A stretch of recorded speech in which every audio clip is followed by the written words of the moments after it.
Can someone making around $70,000 a year actually afford to buy a house today? Because if you've been renting for some while, you've probably been thinking that same question. Maybe you looked online and looked at some home prices and thought, there's no way I can afford that. But the truth is, the answer might surprise you. And in this episode, we're going to walk through the realistic example of what buying a home actually could look like.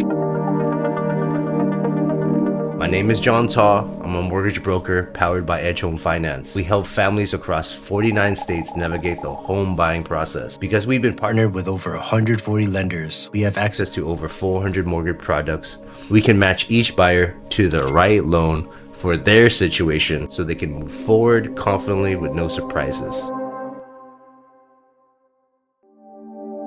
Let's imagine a buyer named Alex. Alex is 29 years old and has been renting for several years. He earns about $72,000 per year, which is very close to the national median average for a young professional. Right now, Alex pays about $1,850 per month in rent. He saved about $14,000 and his credit score is roughly 680. Like a lot of renters, Alex assumes buying a house is probably still years away. But let's actually walk through what this situation might look like. When people thinking about buying a house, the first thing they're usually focused on is the price of the home. Here's what surprises most first-time home buyers. Many people assume they need to earn six figures to buy a home. But in reality, home ownership is often determined more by your monthly debt, your credit profile, loan program, and down payment structures. That is why two people making the same salary could qualify for two very different homes depending on their situation. But mortgage lenders actually look at something very different. They are looking at your monthly income compared to your monthly debt.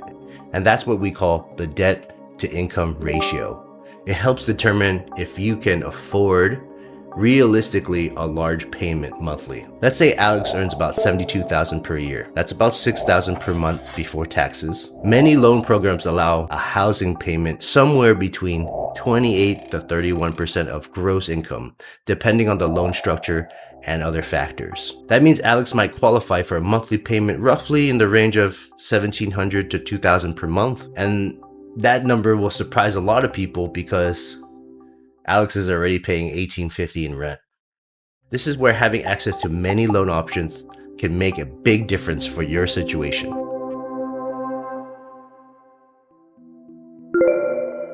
So let's say Alex finds a home around $300,000. With certain first-time buyer loan programs, the down payment might be around 3 to 5%. That means Alex may not need $60,000 saved, like usually people think 20%. Instead, the total cash needed to potentially fall closer to the range of $12,000 to $18,000. And that depends on factors like closing costs, seller concession, interest rates. Now, every situation is different, but this is exactly why many renters are surprised when they actually run their numbers. The goal here isn't to say buying a home is right for everyone right now, but what many renters discover is that home ownership may be closer than they thought once they understood how the process actually works. Instead of guessing, it becomes about understanding your numbers, understanding your options, understanding your timeline. In the next video of the series, we're going to talk about something that stops many buyers before they even start.